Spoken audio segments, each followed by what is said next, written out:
Welcome to True Health Tuesday, comrades, American comrades, one and all, yes.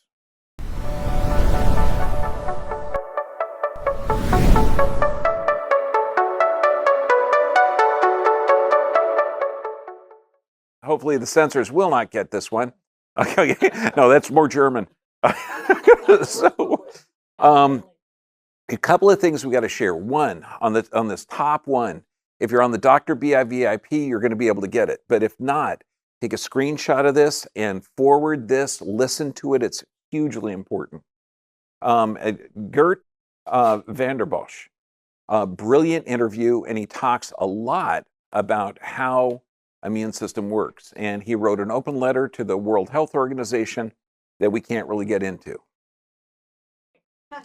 But we will get into on the censored portion. So we are going to talk about that open letter. We're going to have some PowerPoints by him, but he is one of the head vaccinologists in research, worked for, his resume is incredible.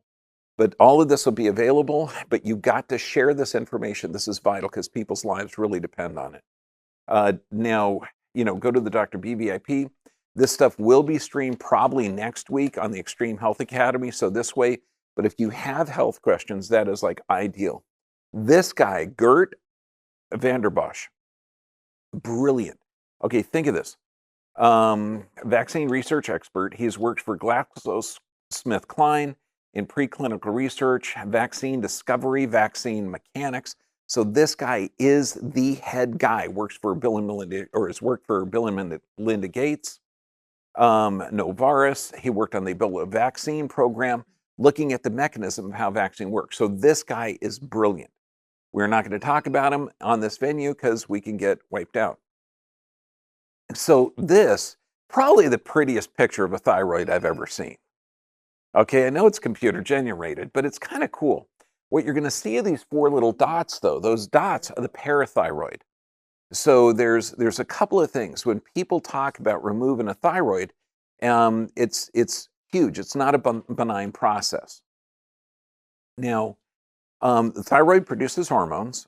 It's stimulated by the pituitary. The pituitary is told what to do by the hypothalamus. And we covered a lot of this last week. And a lot of people were asking, well, okay, what do I do if my thyroid's been removed? Okay, so we're going to see some of the things that you can do, but also if you do the things that help and support the thyroid and immune system functions, then maybe you can keep the thyroid. That would be kind of cool. Now, it's involved in every type of growth factor because the thyroid hormones work with other hormones. It's like a stimulating factor. It's like one domino falls and hits others. Skeletal growth, blood cell growth. So does that mean that if you have acidity in the blood, the bones start to become thin, that maybe that's a hormonal issue? Probably. Okay, now this is where critical thinking comes in. And that's not really common, but particularly with common sense in the medical world. So why that condition there is hugely important.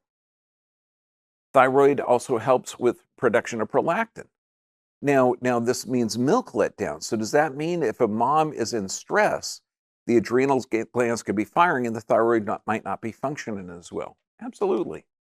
Now, when you've had a partial or total thyroidectomy, because they'll remove it if it's overactive or if there's a goiter or if the most common is thyroid cancer. And that kind of makes sense because when you look at the nutrient level of our population, now let's say that we had a huge number of caribou, okay, which used to be one of the largest herds on the planet. I've heard they're having some problems. A lot of them are not living. Okay, but let's say that we had a number of them with thyroid cancer. Do we go up and remove the thyroid, maybe radiate it, maybe, do some kind of, or do we find out what the heck they're missing or what they're being poisoned with? Wouldn't that make more sense? Okay, so that type of critical thinking isn't commonly done. So we need to change that, okay? Now, when you've had the thyroid removed, there's a lot of complications. This is like common. If you're going to have a vital part of your body that's involved in every metabolic process that you have removed, bleeding, infection, in the recurrent laryngeal nerve. Now, this supplies the larynx, okay, the voice box. So when they remove that, there could be speech problems. There could be a lot of different problems. Thyrotoxic storm, that really is rare now, where there can be like an increase or decrease in hormones that can cause death. Complications of thyroidectomy, hyperparathyroidism. And remember that thyroid, those 4 little tiny dots were the parathyroid gland. And the parathyroid gland goes to the bones to withdraw calcium to alkalinize the bloodstream. So it regulates blood calcium levels. When they remove it, there can be problems because that means that the whole system becomes acidic. And I know it sounds weird because if you have a problem with the gland, do you think it's a problem with the gland or the whole body having a problem? Okay, I know, it's critical thinking. You're thinking right now, well, it can't be a gland problem. It's got to be a whole systemic body. So that body is either toxic or deficient or stressed. When we talk about the thyroid physiology, how it's tied into the adrenals, and it's also tied into the pituitary, and it's tied into the hypothalamus, there's a whole series of dominoes that have to fall to initiate it. Does that make sense? Now, the parathyroid gland, this is huge. Okay, when this is gone, now symptoms of low calcium, because its job is to take calcium out of the bones and put it in blood calcium, irregular heartbeat, cardiac arrhythmias, okay, muscle cramps, seizures, tingling in the hands and feet. Symptoms of high calcium. So this means that it's not working correctly as well. It's overstimulated. Constipation, fatigue, intense thirst, nausea, stomach pain, vomiting, weakness. It's interesting because when you look at calcium, calcium is the most plentiful mineral in your body. And you use it to regulate muscle contractions, heart function, everything. So when people have these type of symptoms, chronic fatigue, why are they looking at the thyroid but not why the thyroid's responded to the environment? That's why we keep pressing, looking at the physical, chemical, and emotional stress. Looking at the body with respect has intelligence that it gives symptoms for a reason. I know that's a weird concept. Yeah, it's called critical thinking. Now, interesting, when the parathyroid's removed or damaged, unlike most hormonal deficits, hypoparathyroidism is not treated with the replacement of a missing hormone like parathyroid hormone. Now, you're supposed to say, wow, that is so interesting. What would you do missing that? Well, diet recommendations, eat more calcium. Why? Because its job is to get calcium and regulate the blood. So that's orange juice. I love the fortified breakfast cereals. Blech. Okay, green leafy vegetables, foods high in phosphorus, meats, poultries, nuts, whole grains. So you're pretty much going to eat a normal, healthy diet. Now, this is good. Sorry, Victor. Conventional therapy, like vitamin D. I'm not supposed to go back. Okay, so you try and run a PowerPoint with not going in reverse. Okay, it's possible. Conventional therapy like vitamin D and calcium lead to a buildup of calcium in the kidneys. Now, this is huge. If you're taking supplements but you're not hydrating enough, then you're going to get kidney stones. So it's not the calcium, it's the lack of hydration. Okay, that's one thing that Medline Plus wasn't thinking about. Where the kidneys form, is it calcium? No, it's dehydration. Now, the Journal of General Internal Medicine, symptoms and sign of hypocalcemia, low calcium. And this is if the parathyroid's been damaged. Paresthesias, muscle cramping, Trousseau and Schwach's that's signs of low calcium. So it's some of the conditions can prove fatal because you do need calcium. Of course, there's radioactive iodine. Now, knowing that the thyroid's going to take up iodine. Now, I know you're way too young for this, but there was a nuclear plant in Japan, that was damaged by a wave. It was a big wave that was called a tsunami. Okay, so anybody hear about that at all? No, okay, yeah, it's still spewing massive amounts of radioactive waste in the air. It's burning a hole down to the mantle, okay, and it's still radioactive, and it'll be that way for, I think, another 100,000 years. Now, everybody on the West Coast is being exposed to it, but do you know why you don't hear it? Because can't do anything about it, okay? We can by taking iodine, okay? That's going to be healthy. The problem is most Americans are deficient in iodine They're not eating healthy shellfish. They're not eating sea plants. So your body is exposed, though, to a number of other different products that are similar to iodine, like chlorine, fluoride, bromine. Okay, bromine's in the bread now. Fluoride's in just about everything. Okay, and chlorine. So if you're deficient in iodine, but you're exposed to these toxic chemicals, the body's going to utilize those toxic chemicals as best as it can. And of course, radioactive iodine. You mix a little radioactive isotope, put it in there. Sounds pretty good. The radiation can destroy the thyroid gland and any other thyroid cells that take up the iodine. So you don't have that surgery, except your body will give off radiation for a while, depending on the dose you're being treated. So you should stay in a room, isolation, which is fine because that's what we're doing now. Okay, just kidding. Okay, so you want to be exposed, not exposed pregnant people, kids to radiation.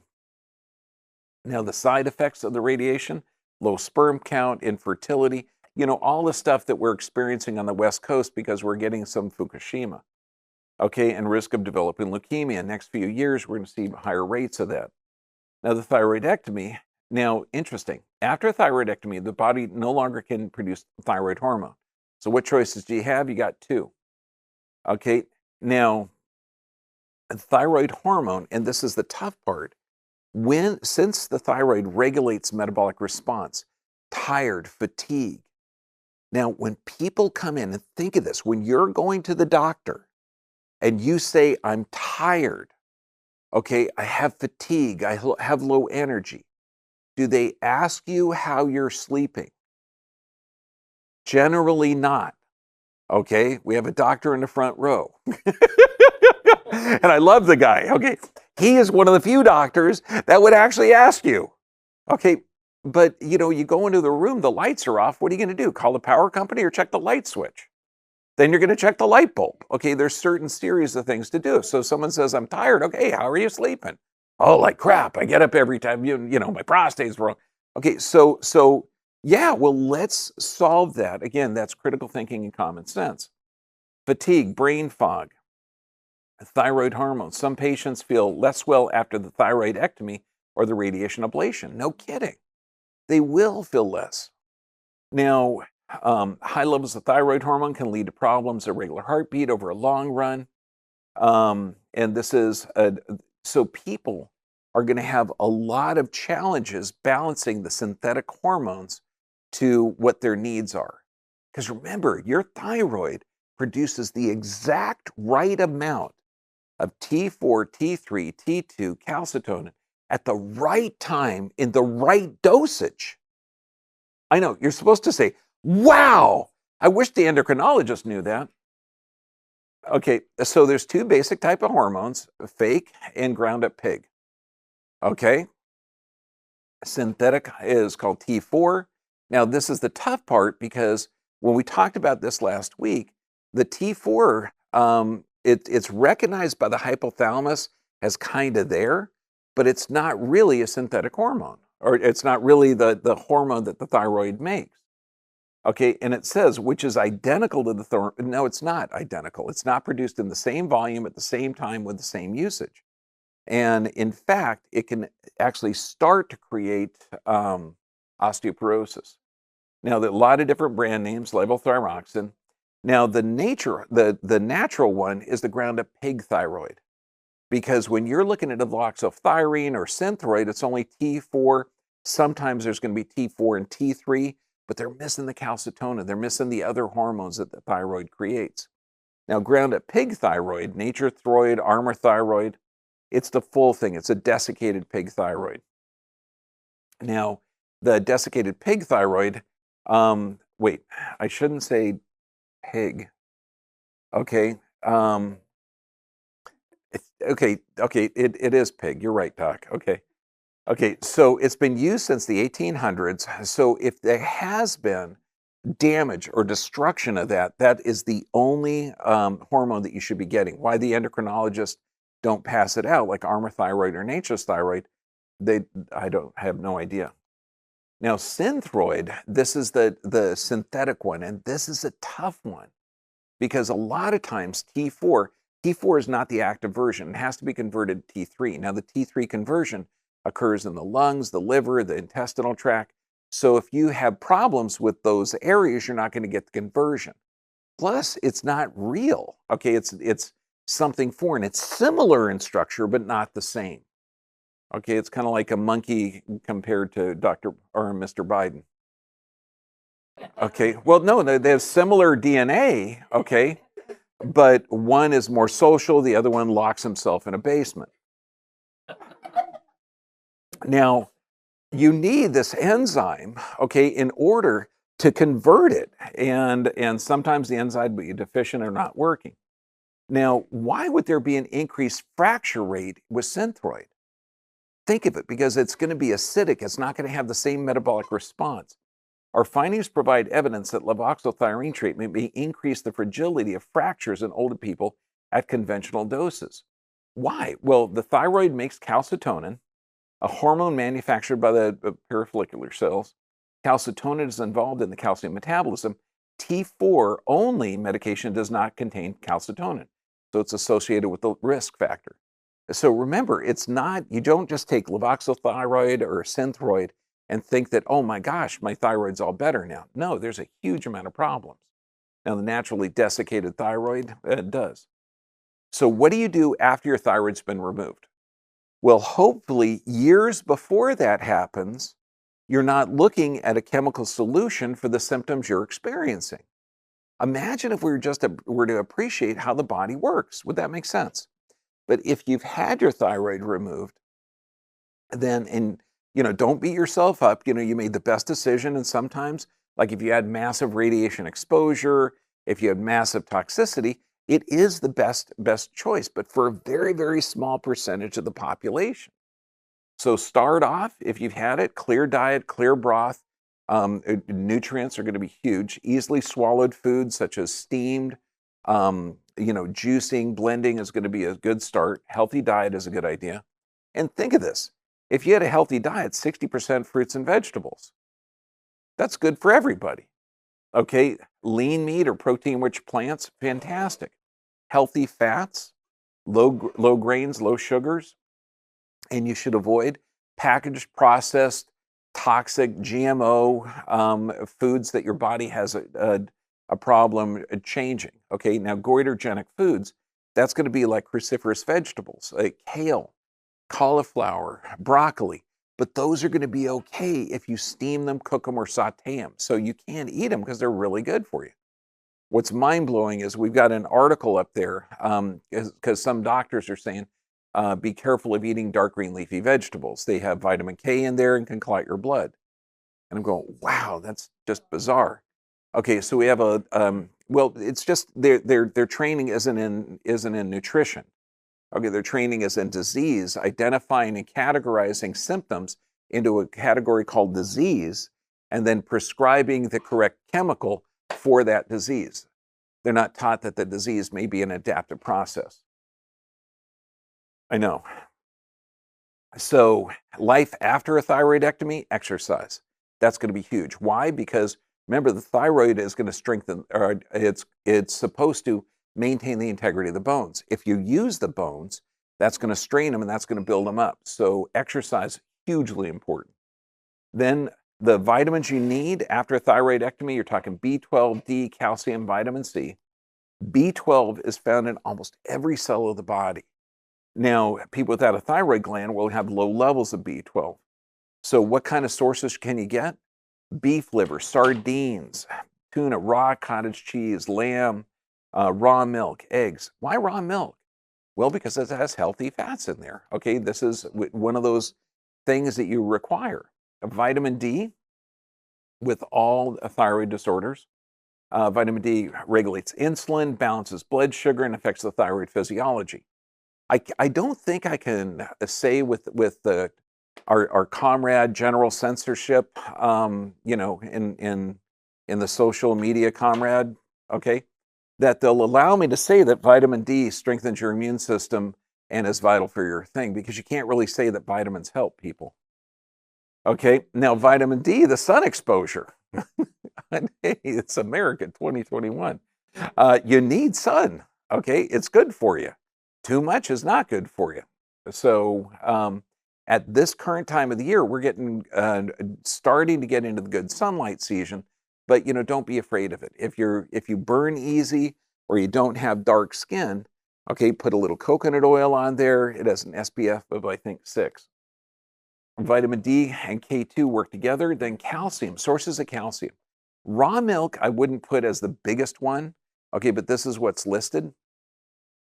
Dark green leafy vegetables, hugely important. Broccoli, but again, broccoli is one of those that you have to steam in order to get because it has the alkaloids in there that can generally slow down the thyroid. Watercress, bok choy, almonds, amazing. Vitamin C is one of the few vitamins that you can't make. You got to get it every day. That's why in this, you can kind of see it. It's a little shady in there. Yeah, that's vitamin C.